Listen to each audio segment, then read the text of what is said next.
फैसला बड़ा क्लियर है, फैसला बड़ा क्लियर है। अगर आप फैसले का पॉइंट 14, अगर आपका डेस्क सुन रहा है तो पॉइंट 14 का फर्ज किया बी क्लॉज खोलें, मैं पढ़ देता हूं। The governor of the KP province must after consultation with the election commission of Pakistan forthwith appoint a date for a holding of the general election to the KP assembly and the preceding clause A shall apply in relation thereof within 90 days। बाकायदा clear लिखा हुआ है कि with in 90 days आपने 90 days के अंदर अंदर election करवाने हैं। और अभी जो हम बात कर रहे थे आर्टिकल 220 की, सुप्रीम कोर्ट ने अपने फैसले में लास्ट पैराग्राफ से पहले प्रीसीडिंग पैराग्राफ पढ़ लें, उसमें लिखा हुआ है वो एग्जैक्टली वही वर्ड जो मैं बयान कर रहा था। मैंने उस वक्त ऑनेस्टली फैसला नहीं पढ़ा था।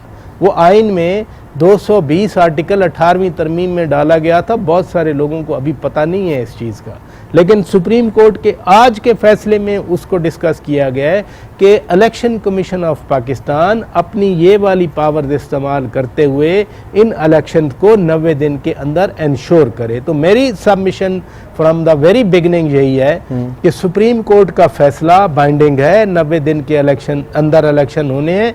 हाँ, उसका मैकेनिज्म क्या बनता है वो सदर जो है इलेक्शन कमीशन या इलेक्शन कमीशन जो है अपनी मशावरत करके, और अभी तो आपने ही बताया कि इलेक्शन कमीशन ऑफ पाकिस्तान का एक इजलास शुरू हो चुका है और ज़ाहिर है इसी फैसले जो शॉर्ट ऑर्डर है, अब दिन नहीं है, अभी टाइम बहुत कम है, इसमें अरेंजमेंट करने हैं, इसमें आपने पूरी पोलिंग स्कीम देनी है। ये थोड़ी होता है कि आपने एक डेट अनाउंस कर दी कि 9 अप्रैल को या 14 अप्रैल को या 20 अप्रैल को इलेक्शन होगा। नो, इसमें आपने वो एप्लीकेशन मंगवानी है, फिर जो स्क्रूटनी है वो होनी है, फिर display of the final listing होनी है, वो उम्मीदवारों के नाम होने हैं, फिर उन पे एतराज़ात आने। तो इट्स अ फुल स्कीम, उसके लिए आपको तैयारी करनी है, उसके लिए आपको दिन चाहिए। सिक्योरिटी के लिए आपको अगर 20 को last date submission of nomination है तो 27 तक तो है कम अज़ कम वो आपको चाहिए, 7 दिन चाहिए सिक्योरिटी के। ये ना हो कि जो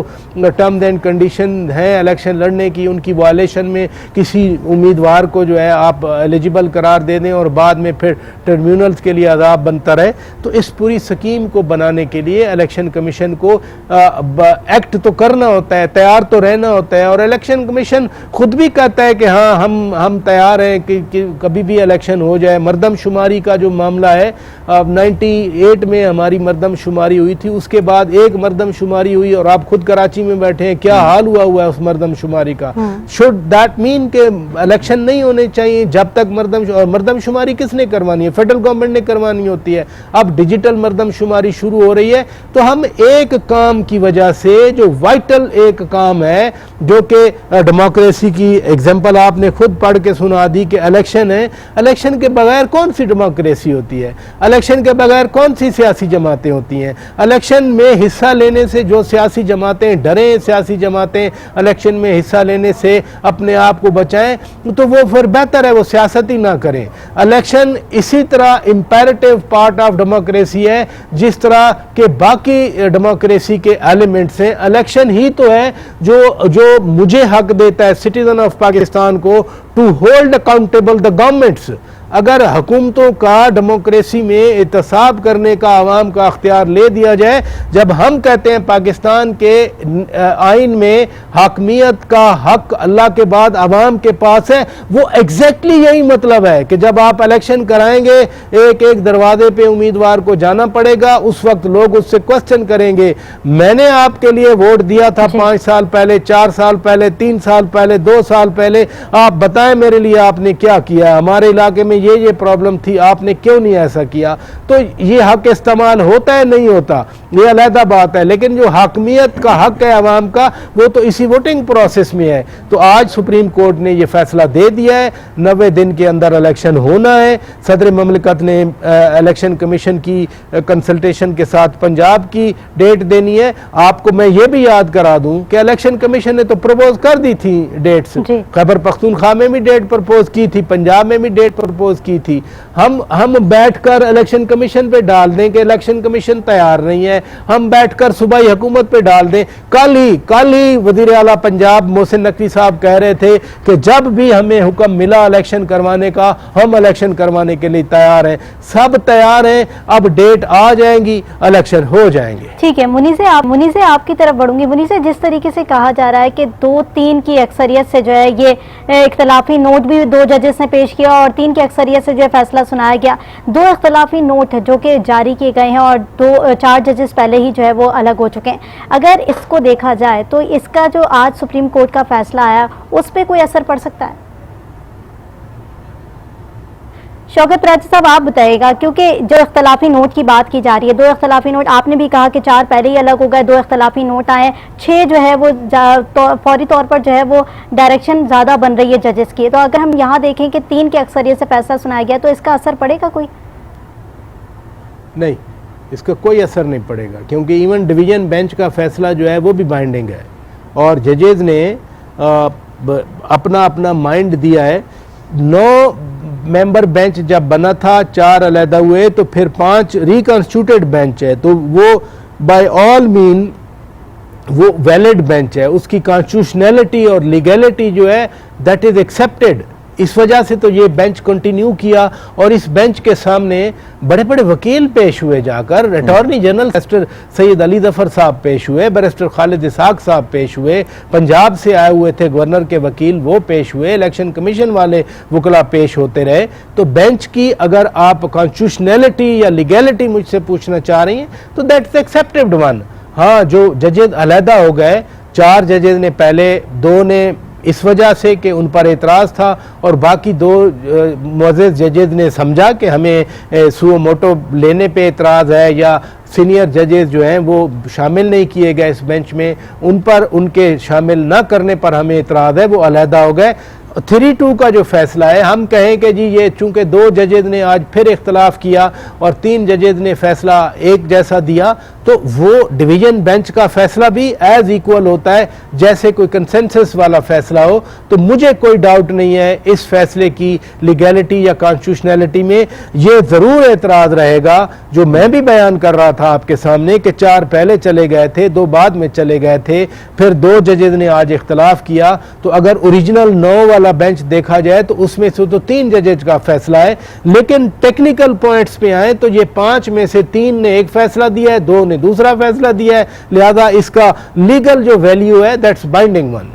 ठीक है, थोड़ी सी सियासी मंजरनामे पे भी जो है शौकत साहब नज़र डाल लेते हैं। जैसे कि आपने खुद भी अपनी गुफ्तगू में कहा कि पाकिस्तान तहरीक इंसाफ के रहनुमा खुशियाँ इस तरह से मना रहे हैं कि जैसे वो इलेक्शन लड़ नहीं रहे बल्कि जीत चुके हैं। लेकिन दूसरी जानिब पीडीएम के काफ़ी अरकान ऐसे भी हैं जो कि ये बोलते दिखाई देते हैं कि जी हम कम्प्लीटली तौर पे तैयार हैं। तो आप तो सियासतदानों के झुरमट में ही रहते हैं, आप क्या समझते हैं कि पीडीएम किस हद तक तैयार है? बिल्कुल तैयार है और इसमें कोई शक नहीं है।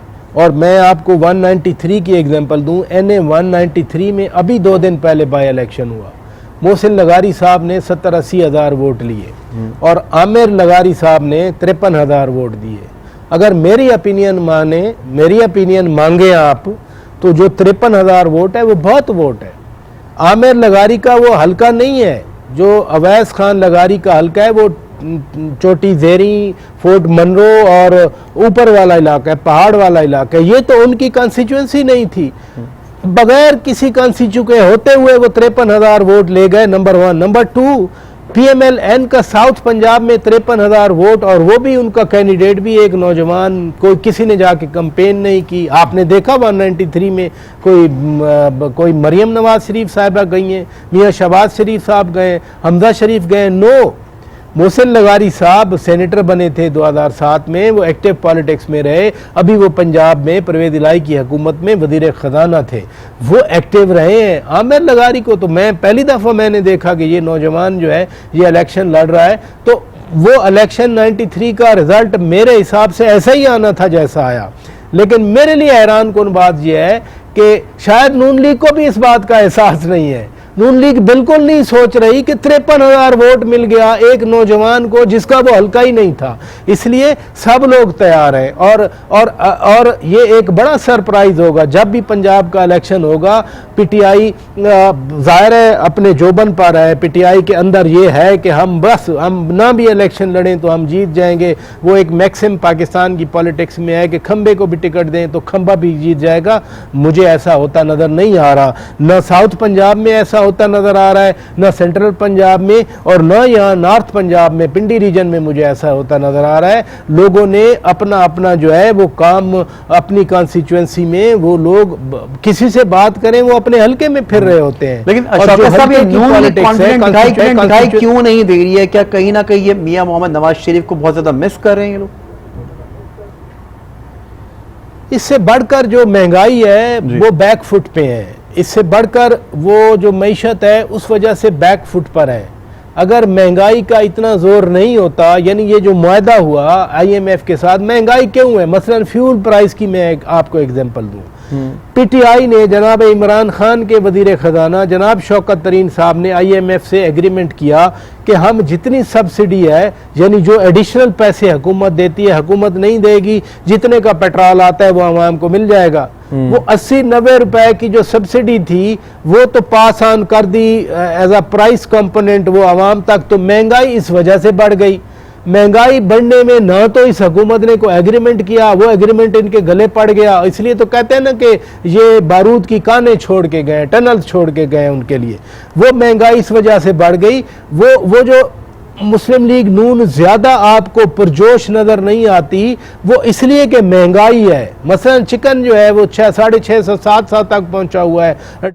कुकिंग ऑयल लेने चले जाएं 650 तक आपको मिल रहा है। टमाटर, लहसुन, अदरक, प्याज, घर का हर आइटम, चीनी, चाय की पत्ती आसमान को छू रही है।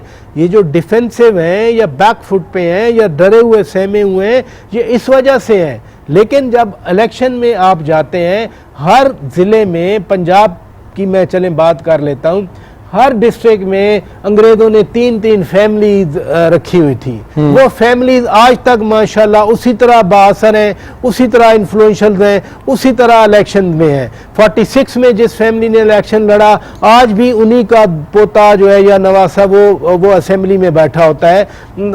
मैं किसी एक खास फैमिली की बात नहीं करना चाह रहा, कोई मुझे पंजाब का कोई डिस्ट्रिक्ट बताएं, मैं आपको 3 फैमिलीज की बात कर देता हूं।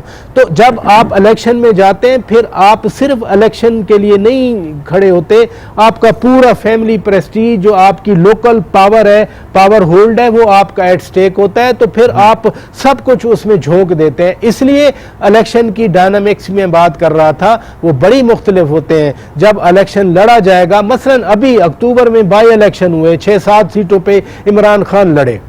ननकाना साहब में डॉक्टर शदरा मनसब साहिबा लड़ी, इमरान खान से कोई 6-7 हज़ार से वो हार गई। अगर इमरान खान की जगह कोई भी होता, उन्होंने जीत जाना था। मैं मर्दान की बात करता हूं, मौलाना कासिम जान 8,000 से हार गए, इमरान खान लड़ रहे थे। इमरान खान की जगह कोई होता, वो मौलाना कासिम जान ने जीत जाना था। मैं फैसलाबाद की बात कर रहा था, 5 से 10 हज़ार अगर इमरान खान के सामने वो इतने मार्जिन से हारे हैं तो फिर उनका बड़ा वोट है। और 193 का तो मैं अभी कल की एग्जाम्पल दे रहा हूं। 53,000 वोट आमिर लगारी ने लेना नून लीग के टिकट पर, वो भी साउथ पंजाब में। यही तो कह रहा हूं कि नून लीग को खुद एहसास नहीं है इस चीज का। तो डायनामिक्स जो है इलेक्शन की, हम नहीं चाहते कि कोई धांधली करे, हम नहीं चाहते। ठीक है शौकत, पर अच्छा आपसे मजीद